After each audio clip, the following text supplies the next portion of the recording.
Hello, everyone. This is the Apathetic Life podcast. And today I'm your main host, Justin. Yay. Can everyone introduce themselves? I'm Paul. I'm a recurring host here. Miss Linda. Hi, I'm Miss Linda, and I'm the 10th grade English teacher here at St. Paul. We're here today to talk about our experiences with international schools. So the school we are currently at is called Saint Paul Preparatory Seoul. It is a international school, and it is kind of unique in the fact that it is not registered as a school in the current country they are in, Korea, but registered as a high school in America. International schools are surprisingly common in this country, and I wanted to sit down to talk about our experiences with this kind of unique situation of ours. So first of all, I want to ask each of you how you came to SPPS, both as a teacher and a student. Okay, so like 4 to 5 years ago, my brother went here. He wanted to go to college in America, and he ended up going there, and he chose this school. Why, I'm not sure. Oh, so your brother just found out about this place? You don't know how he found out about SPPS specifically? I did not. Okay. But since we're talking about how I got here, well, since my brother went here, and he seemed to enjoy his time here, my parents also decided to send me here. Were you here before, since middle school? No, I was here since 9th grade. That would be the fall of 2021, I think. So where were you before here? Korean public school. Before that, a middle school in America. Before that, Korean elementary school. Oh, so you were Korean elementary school, moved to America, came back for middle school, well, for a short while, and came to St. Paul. Okay, that's interesting. Yeah. Linda? Well, I worked for many years in the hagwon system in Korea, and it was actually in Daechi, so kind of cutthroat, and it does get to a teacher. It's a little bleak at times, and I wanted something a little more fulfilling and worthwhile, I guess. And so there was a job opening here. I applied, and thankfully I got it. So in my current case, I think I started international schools. Actually, international school was my first school. I used to live in Singapore as a kid, and just on a whim, my mom and dad applied to go to a private American school called Singapore American School. Yeah. That's really creative, yeah. It's a very creative name. But I got into there as a preschooler, stayed for kindergarten, first grade, second grade, and then moved to Korea, spent 9 years in public school, and then moved here. Partly because it was time to go on to high school.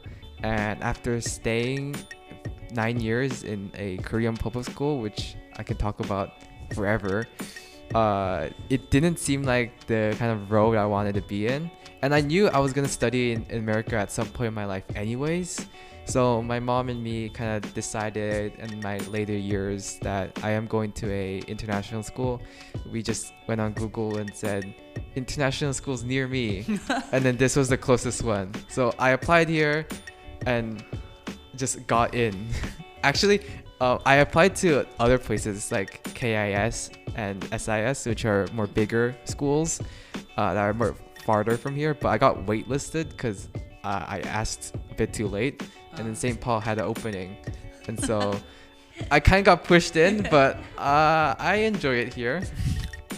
I think these I places. sense a little hesitation in that comment. I think these places require something like a U.S. citizenship thing. SIS, KIS. Yeah. So in Korea, there's a couple of international schools, and there's only a couple that's actually recognized by the Korean government as high schoolers. So you'll also get a Korean high school diploma when you graduate. From KIS or? I'm not sure for KIS, but SIS is recognized, and there's a couple of schools in Jeju that I also recognize.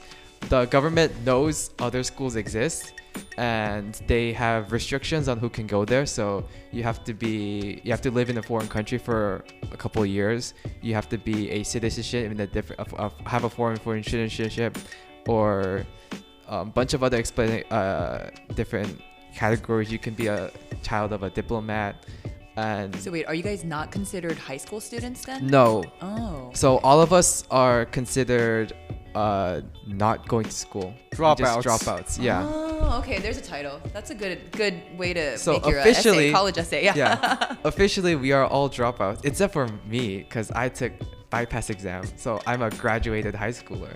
I have still attending high school classes. Yeah. Okay. I have a high school, not diploma, but certificate. So if you guys choose to come to St. Paul or any kind of international school like this, are you guys pretty much saying I'm planning to study college in the States or go to university in the States? Yeah. Pretty Or, much. overseas?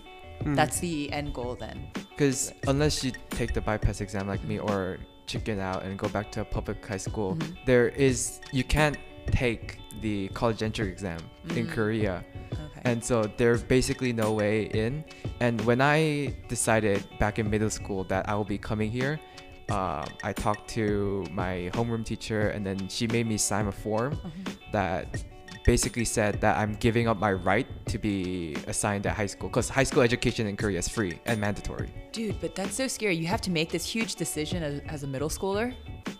Yeah. You have to make that choice, and then it would be so hard to go back. It was kind of weird being the only kid out of not only kid, but one of 3 kids who choose to go to international school out of 300. And then we just won't get assigned to high school, which is kind of liberating also, because I could watch my friends surfer and I was like, I'm going to St. Paul's. But the system is either all or nothing in Korea, at least. Yeah, I also designed a similar form. But the thing is, I had to decide whether I wanted to finish middle school first or if I just wanted to go during the middle of the year. Yeah. I decided to go during the middle of the year because, well, being a new student is kind of a scary experience, and I didn't really want that. Yeah, so obviously the Korean curriculum school year is different from the American system, which international school uses. In international schools, we start our year in August and end in around June. But in Korea, the first day of school all across the country is March 2nd. And it loops around and then ends around February with a couple breaks. And so for Paul, he chose to drop out to meet the 9th grade August deadline. So he didn't finish his middle school education. But for me, I was near anyways. I had the option to come in as a 9th grader or wait a bit and come in half of the semester later. Oh, that's right, yeah. But personally, this is a selfish thing. I wanted to finish my middle school education first. So I graduated in January and came to St. Paul in time for the second semester. Wait, I have a slightly off-topic question, but what is the number of students who drop out of places like this and return to Korean schools? I know a few. Oh, don't name names. Yeah, Yeah. but they do exist. It's not uncommon. It's not uncommon. It's not so uncommon. It happens more often than Yeah, you think. normally you don't see them 11th grade to 12th grade. It mostly happens within the 9th grade, 10th grade. I see. Because you have to kind of make your decision if you're going to go back. But it does happen. But well, I do know one kid who went to Japan in the 11th grade to study there, a study abroad program. But that's the only kid I know who just left during 11th grade. What would be the driving factor that sends these kids back to Korean schools? Older person I know went to international school and then decided he didn't want to study abroad.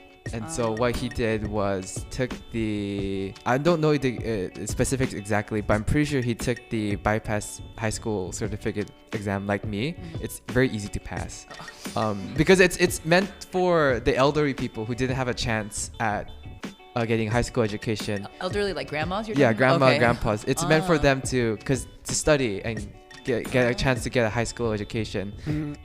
So it was very easy. I passed and he passed, and he took the college entrance exam and got into Yonsei, which is one of the top universities in Korea. And then once he got in, he just chose to stay.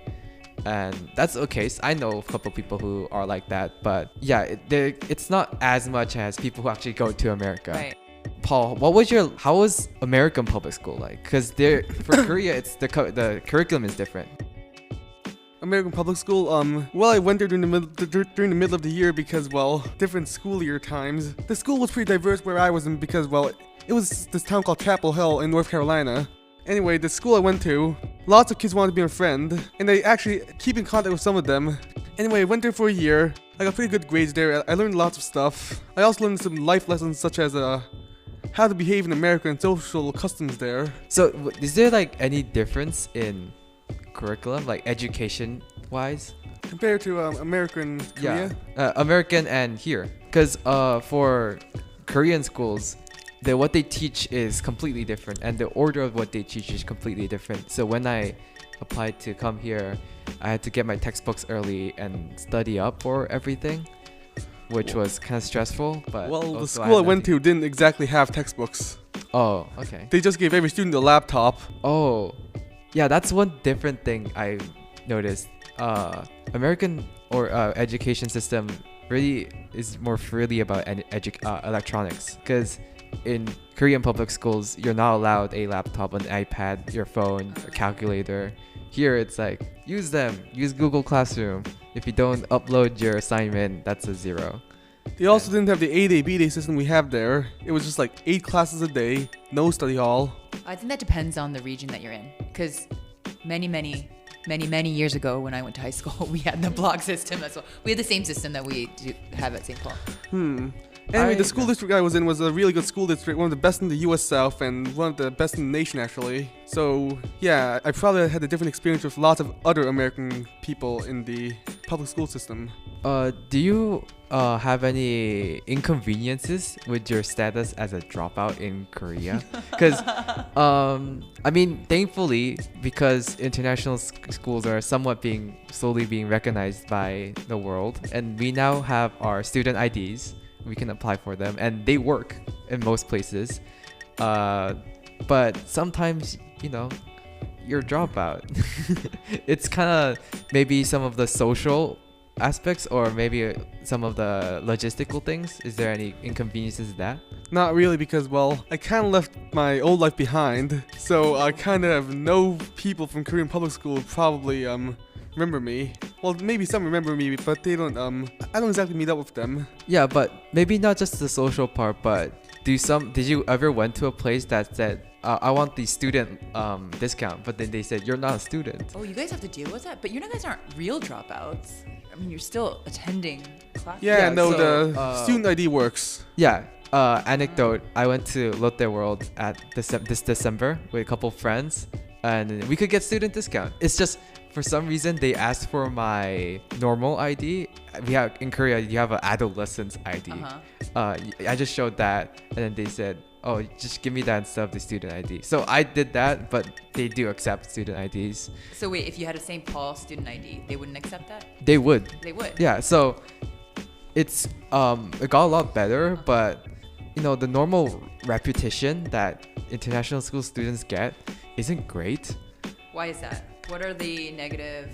So when I first decided to come to international school, the top thing my mom was afraid of, because my mom had this kind of prejudice that international school students are the rich, snobby kids that didn't want to study in the public schools and thought it was too hard. I had that prejudice too. Yeah, exactly the same thing. Like bunch of the snobby kids who don't want to study come to them, just pay for grades. That's kind of the reputation we get. And a lot of the big incidents, I'm not going to name a couple, happened in Korea that happened to be they're a student of international school that just made our reputation a lot lower. I mean, a lot of even when I go out, like the barbers or something like that, just because the curriculum and our vacations are different, a lot of them might be asking when I'm on vacation, when normal school is going on normally, they'll be asking, "Hey, aren't you going to school?"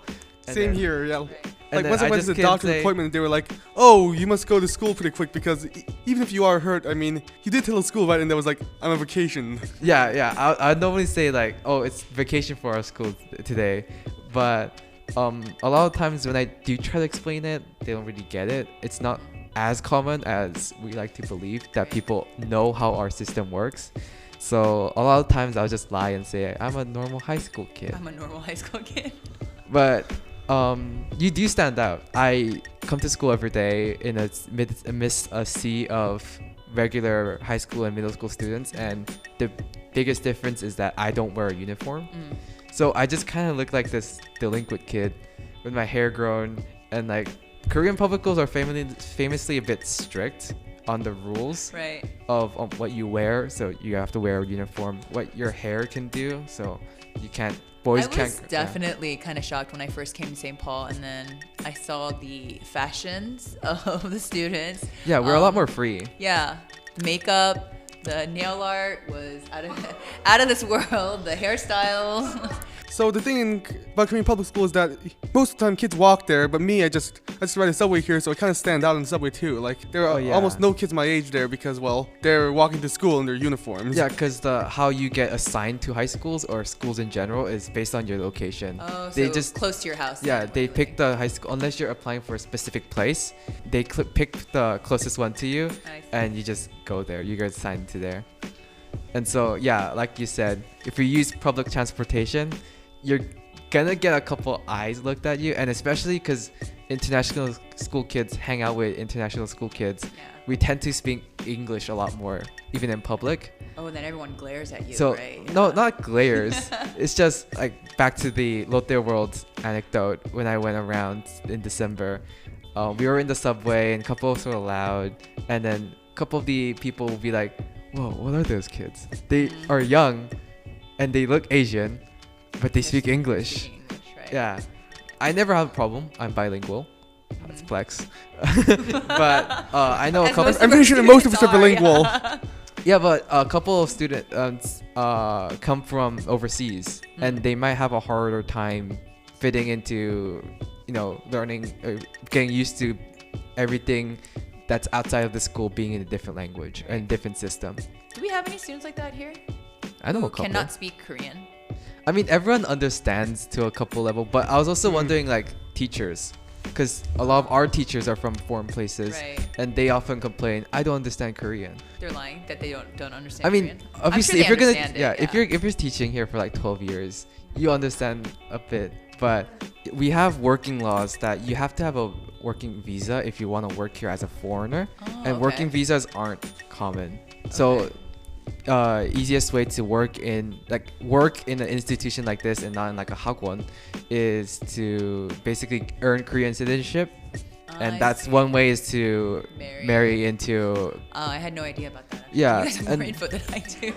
I mean, that's why you will see a lot of the more people who are a bit older because they are married or they're Korean in these organizations like schools. But in hagwons, they can recruit anyone, Yeah, they and can pretty much- oftentimes a lot of shady deals go under Yes, in like true. the hagwons where they try to employ you illegally and with not good conditions. Because Any you're- examples? I can't name a couple, but when I came here and also during my public school days, a lot of people warned people that these sort of like English hagwons academies that employ people who aren't technically supposed to be here are very shady. And I have an example because I worked with a teacher, and her husband at the time was a Caucasian man who had actually not graduated from high school. He was walking around the street one day, and a hagwon owner was like, "Hey, come work at our hagwon," Oh my god. without even looking at his credentials, his qualifications, nothing. Just based on physical appearance, thought that he would be a draw for certain mothers at the hagwon. Right? and also often if you're going to be employed in those hagwons, the contracts you have to write are Yeah. very shady. They are. And because technically by law you don't have to follow the Korean working standards. And not all hagwons, but definitely like you're talking about the shady ones. Yeah. They will tend to do that and take advantage. Yeah. But I mean, public school teachers are aware of this, and when I said I was coming to a international school, a lot of the teachers were surprised and they Why? didn't expect it. Why? Maybe it's because I was such a good student, Oh. and they thought I was going to some good high school. Yeah, the stereotype, isn't it? No, it's just Like, not. international school students are snobby rich people who Yeah, I don't think want it's people to definitely raise, you know, that the kind one you of, mentioned. prejudice. They're like, "Hey, I thought you had a bright future ahead." I thought you had a right. You've ruined it. Wait, I have a question. So, if you guys had an opportunity to go to one of the bigger international schools, right? What was that like? KIS, yeah, SIS. KIS. SIS. Would you take it now at this point of your academic career? I mean, it's hard to say. I mean, here the advantage I have is that I've known this place for like 2 years, meaning that if I suddenly transition there, I kind of get lost a bit. You know, it's like a fish in a pond theory. Like big fish in a little pond suddenly becomes a little fish in a big pond. That's gonna be one change to deal with. Yeah, that would be really hard to do. Yeah. When I came to SPPS, I was disappointed, to say the least, because compared to public schools who get all this government funding, international schools who aren't recognized aren't schools, so they Yeah, don't like get the any middle school I went there, like it was a pretty good school and the funding was insane. Like they had a really big gym, they had a really large building, they had like a bunch of different sports fields because American schools love sports, like football field, track team, badminton courts, tennis courts. For me, would I go to a big international school? I had the opportunity to visit SIS a couple of weeks ago, and I had to say, they're one of the schools who receive government funding, and they are also one of the bigger ones. Their facilities are off the charts. They had a swimming pool, Oh my God. indoor swimming pool, Oh. like 2 gyms. It was ginormous, and Do you guys hear the sigh collectively happening in this room? Everyone's shoulders are just dropping. but my mom's kind of justification that let's just not wait out the decision for waitlist in SIS and come to Saint Paul just immediately was, hey, Justin, you don't do extracurricular activities anyways. You can focus on your studies. It's cost less. And that was her justification. But would I go to a bigger school? Maybe. Just because I've come to enjoy meeting a lot more people, and it is true that SIS and KS are a lot more diverse because it is a lot bigger, and you get to meet a lot more people. But do I regret my decision coming to St. Paul in the first place? No. I'd rather prefer here than a Korean public school. Yeah, same here. Sometimes I wonder how life would have been if I'd been an American public school student. Like, sure, maybe I would have had more friends, maybe I would have met more people, but the thing is, I guess we'll never know about that. I mean, American public school, like, they come in different varieties. There's this kind that I went to, the really well-funded type, and then there are the inner city schools. I mean, I'm not saying that the people there are bad, I'm just saying that they do not receive a lot of funding. Yeah. I think the funding aspect is probably big. You guys can see the different opportunities that might be provided at like a bigger school, but also probably less attention. The fish theory that you're talking about, right? So you guys are all big fish here. Right. But if we went to KIS or SIS, we'd basically be little fish. We'd be minnows compared to the sharks Boys, there. yeah. you hear stories about public Korean schools, and it is true. Like how depression rates are like spiking, and it's very focused on memorization, kind of drilling it into you. It's a way of educating. I'm not saying it's wrong, but it does get to a lot of people. It's not for everyone. I gotta say, just since I grew up in the States, went to, all of my education in the States, when I came here, I was expecting more of like an American vibe. But it's interesting because there's kind of like a mash of that really intense Korean education, because all the students here are Korean anyway. Like most of them are Korean anyway, so they're so like dead set focused on grades and GPA, right? And yes, a lot of students in America are like that as well, but they're also really focused on the whole experience of high school, all of the extracurricular activities and things like that, right? Yeah, like I was really surprised when I went to America. Like lots of focus on sports, lots of focus on extracurriculars. Like they had a really big auditorium, they had really big gyms. Yeah. So like in the States, I mean, maybe it's just because I wasn't as studious as like other students, but like getting a B plus, I was fine. But here, wow, the students really freak out if their GPA goes down by like 0.13. It's the biggest freak out in the world. It's a little off-putting, to be honest with you. I actually had a freak out once. Maybe that's why I didn't have that much of a culture shock when I transitioned over to St. Paul immediately from a Korean public high school. I would say different curriculum and different way of studying, but it's the same experience where you are kind of dead set on studying. I live a lot more chiller here. But he does like 10 extracurricular activities. President of like 5 of them. Yeah, dude. I'm super impressed. But that's the thing. When I went to a public high school, the only like extracurricular you're expected to do, or like the highest you can go, is like class president.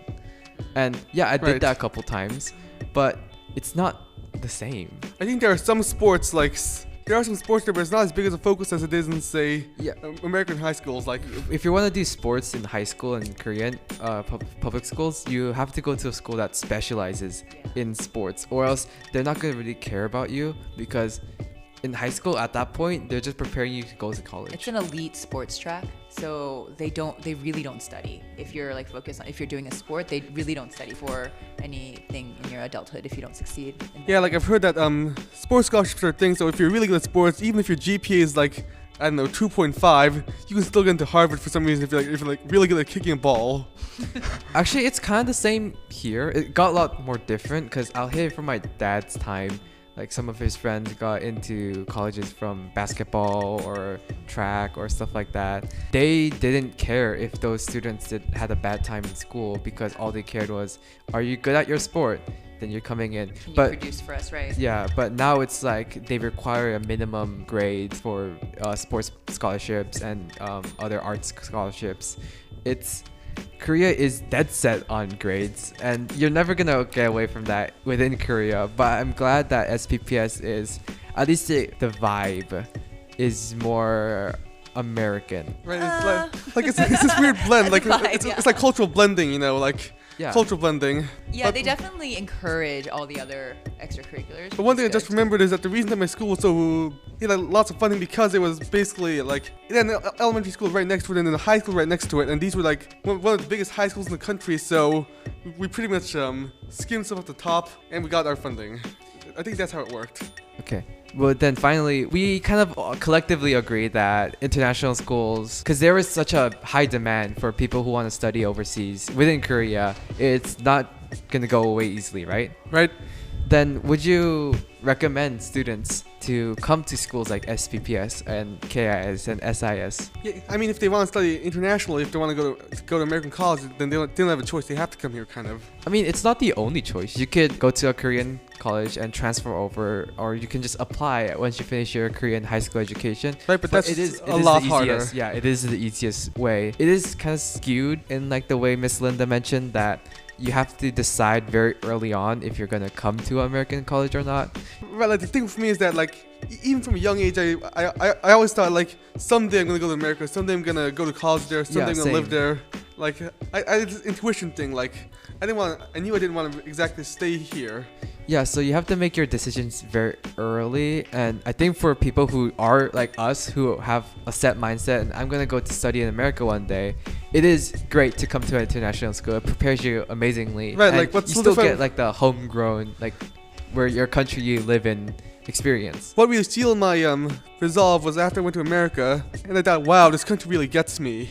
Yeah, and a lot of the international schools aim to be more like America, and at least in their way of culture, in their approach to policies and their educational curriculum. A lot of the international schools here do aim to excel in the terms of education and delivering the American education system into countries outside of America. And for students who want to study in America, at least give it a shot. International schools are expensive especially compared to free public schools. Yeah, that's like comparing a candy bar to a gourmet meal in terms of price. I would recommend it, but only if you're ready for it. Like we mentioned, it's not easy to be a international school student. It's gonna be a different experience. Right, we all know kids who've just disappeared from Saint Paul mysteriously. Yeah, they just couldn't handle the difference. And if people and students are ready for it and they're being proactive about it, it's honestly one of the best schools you can be in, international schools. Right, you gotta really take initiative. So that's gonna be the end of the podcast. Thank you for everyone listening and all the hosts that came in to talk about their experience. It's been an honor. Yep. And that's it. Bye. Bye.